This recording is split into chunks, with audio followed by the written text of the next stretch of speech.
Good morning. We are headed over to get my granddaughter from her dad so he can go to work. I found out last night one of our neighbors, the one that's got the house for sale, he's in the hospital. Remember when I seen the ambulance outside his house? I'm going to get sidetracked here. I'm going to turn the camera around so I can kind of do. We're headed out, and this is my look, or my view from my street. This is the one part of the marina, and then this is like one little gully, I want to say, and then we go all the way down. And see, when you see trucks like that truck, the guy's probably sleeping on his boat. His boat must be equipped to be able to sleep on, because there's some nice sized ones out here. There's sailboats, like that boat right there on the end. That one's pretty big too. But anyways, we found out Larry, the day that we seen the ambulance there, and I told Jeff that there was an ambulance there, he got taken to the hospital. He is like congestive heart failure. He's not getting a stent put in, he's getting a defibrillator put in. So he must have had a heart attack, and his heart is not beating correctly, so they had to put a defibrillator. See, I'm still not even out to Shady Shore yet, and I've still got the marina here. But he must have had a heart attack, or his heart wasn't beating correctly, or what. Now see, that way there, that heads out to the bay. So once you get through all that, that right there, straight down that way, takes you, I mean not street, little area where the boats go, that takes you right out to the bay. And then down here, this is the end of Shady Shore. Down there is the boat launch and the entrance to get into the Bay City Yacht Club. That there was considered the Sunset Club, I want to say. Sunset Yacht Club is where that's where they have their boats. But anyways, back to Larry. He's getting a defibrillator put into for his heart today. I'm gonna suggest to Jeff, since everybody had a heck of a time and having to do their grass because of the amount of rain we got, that he's not going to be able to come home from the hospital. Even if they put his defibrillator in today, he probably won't come home till tomorrow, because they'll want to make him stay there long enough to make sure everything is working correctly. Once he comes home, he's not going to be able to get out on his zero turn and cut the grass. So I'm going to suggest to Jeff that maybe he goes and oh, please don't be a dead bunny. Oh, it's a squirrel. Run, baby, run. That he goes and cuts the grass for him, so that he ain't got to worry about that when he gets home. I'm picking Gracelyn up, and we are gonna go and back to the house and get the dogs taken care of for 8 a.m. Meal and meds, and then I'm gonna take her with me down to the Airbnb to finish doing up the laundry and making the beds, and then she can see where Nana goes to and let her sit and look at that view. She'll love that view because it's really close to the water. And then come home, and then I guess me and her might, if it warms up a little bit, run to the state park and play on the splash pad, because I have a bathing suit for her. I'm not sure if it fits her. Maybe I should tell Jake when I go to get her right now that I want one of her bathing suits. Oh, we're on the road where it feels very bumpy.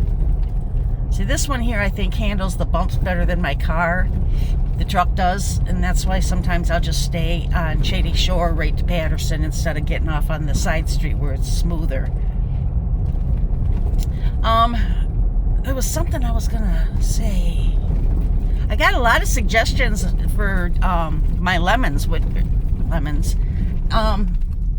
I'm preserving them, and they're good ones, but I think I'm going to do the whole lemon, because I was thinking if I did the whole, like froze a couple whole lemons and keep a couple out so that I can use them for Jeff's drink that he likes in the morning, the blueberry and cinnamon and lemon juice and water, keep a couple of them out, and then as I need them, pull them out like the night before, and then just cut them in half by the next morning. They shouldn't be frozen anymore, and then we can just squeeze them that way.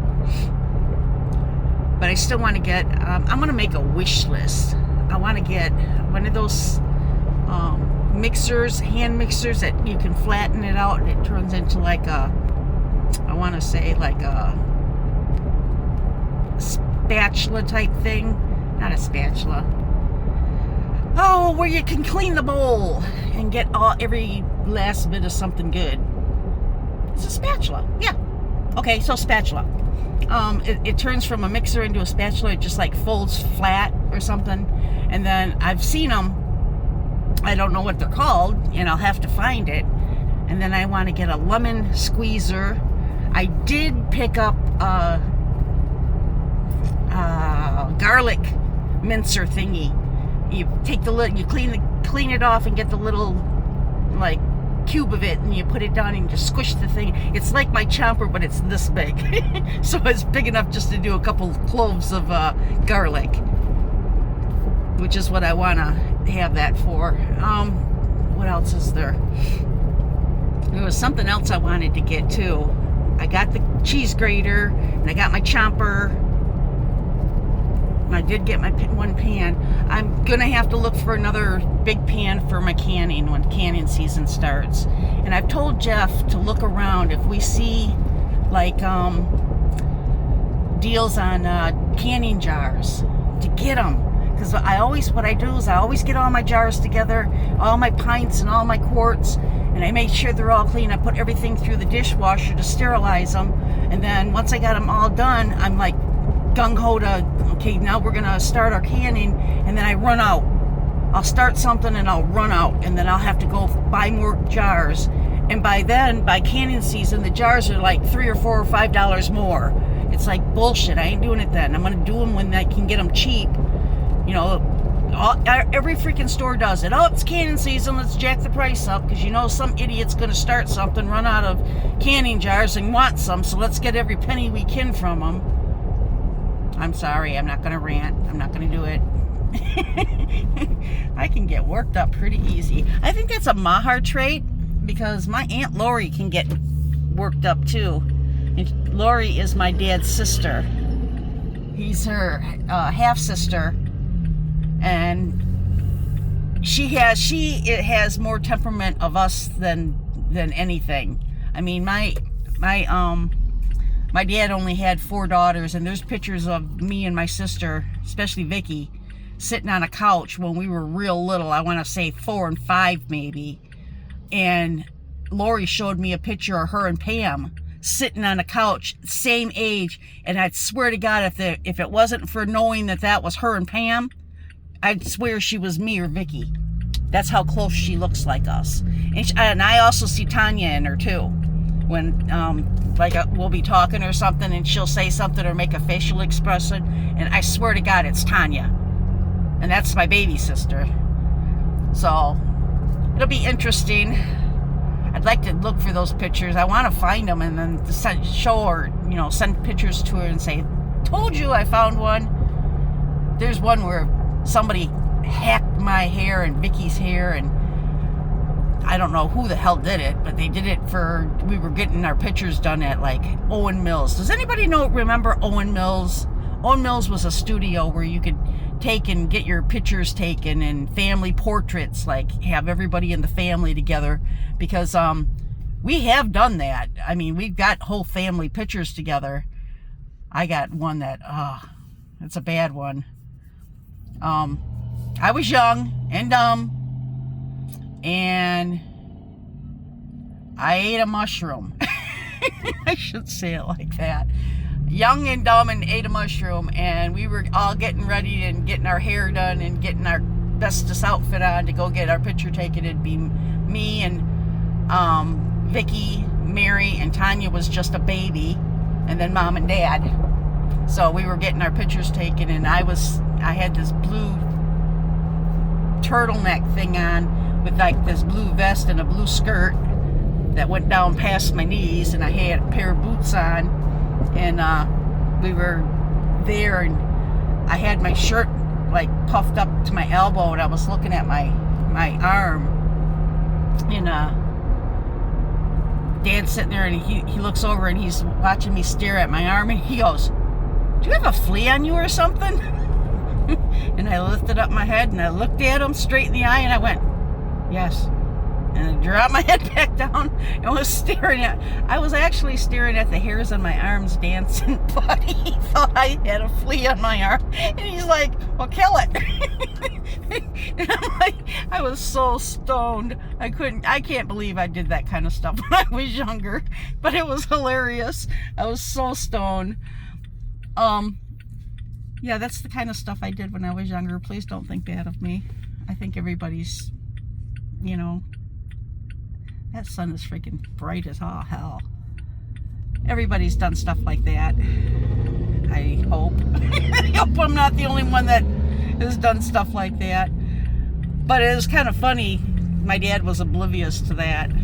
My mom, on the other hand, I can remember when I was 15 or 16, we had this little entranceway in our back porch where the dog food was, because we had big dogs.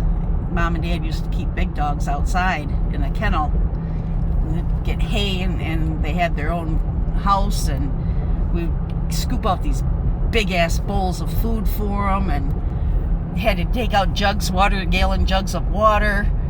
And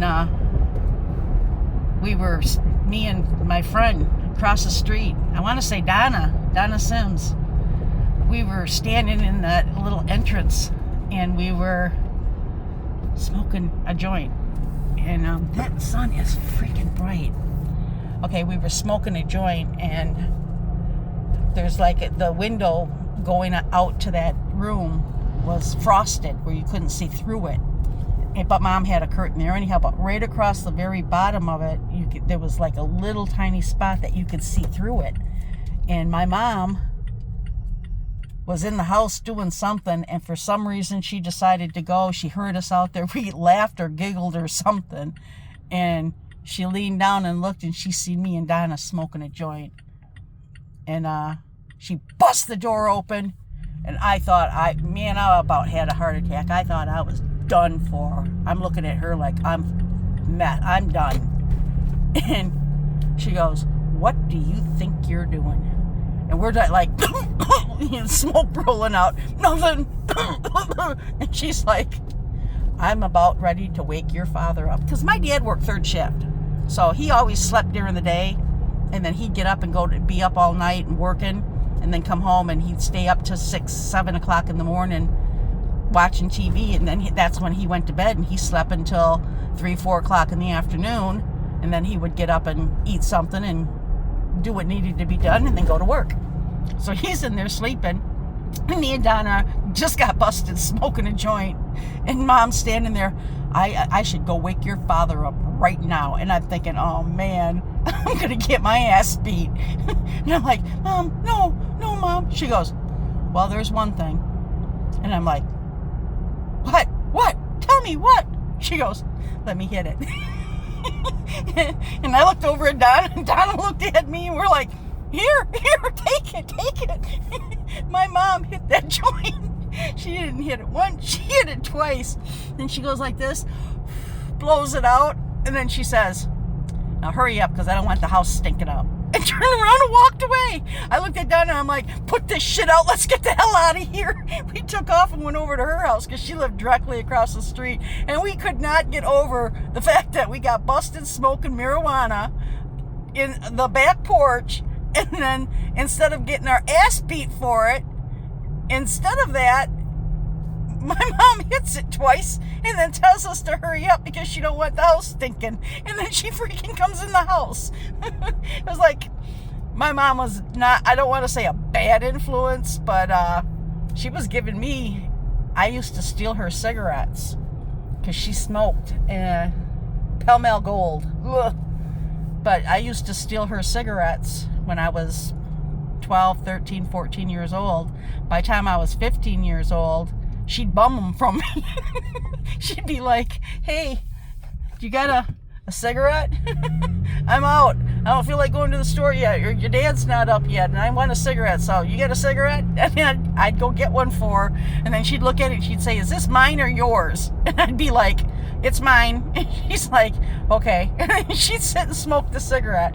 And I'm not saying that was the best thing to do, but back then, you know, we're talking 50 years ago, smoking cigarettes was not the worst thing in the world, or at least they didn't think it was at that time. And parents, my mom smoked, and she knew I smoked. In fact, my dad, because I smoked when I was pregnant for John, and I was only 16 when he was born. And my dad was driving us to the hospital. John was born on Easter Sunday, and just before that, all the family would get together, and like we lived in Clio at the time, we would drive to Bay City to see the grandparents for Easter. We'd dress up and we'd go down there. Well, we would always go down on Saturday to see the parents. That way on Sunday we'd spend Easter at home with us, with our family, and open, you know, get up and find eggs and find our baskets. And, you know, that's how it was back at that time. And I was 16, and we, just from the ride coming back, I guess, was enough to put me into labor. Middle of the night, I went into labor, and I'm only 16 years old, and Mom was sitting there. I guess we were all in bed, and Mom was just getting ready to go to sleep, and then she hears me say, "Mom," and it's like she knew. She looked over at my Aunt Terry, and she's like, "I bet you she's in labor."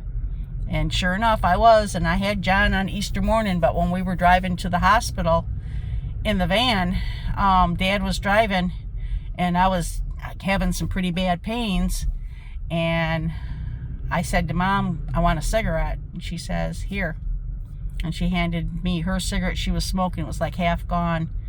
And I took it, and I took a couple puffs, and I remember looking up in the rearview mirror and seeing my dad staring at me. He never said a word, but I've gotten my ass beat from him before for smoking and getting caught smoking.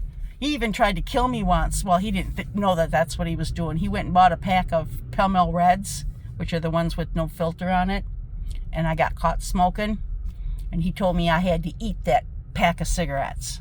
You know, back then that was the punishment. He didn't know he could have killed me, but I sat and ate that pack of cigarette, and like, "I'll show you." And I went in the bedroom and got the little garbage can that I always keep on the side of our dresser, and I put it on the side of the bed, and I barfed my guts out all night long.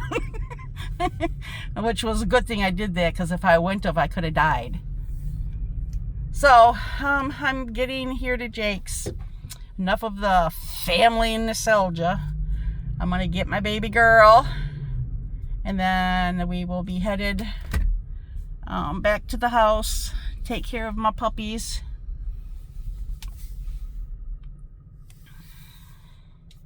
All right. I will talk to everybody later. And please don't think bad of my mom for allowing me to smoke, or smoking pot with me, or my dad for letting me smoke in the vehicle because I was in labor, or we were a normal family, did normal shit. I told you I was not no angel, so please don't think I was an angel and do this. Oh, I can't believe she did that, because, you know, everybody does stuff. So, everybody have a great day. Bye.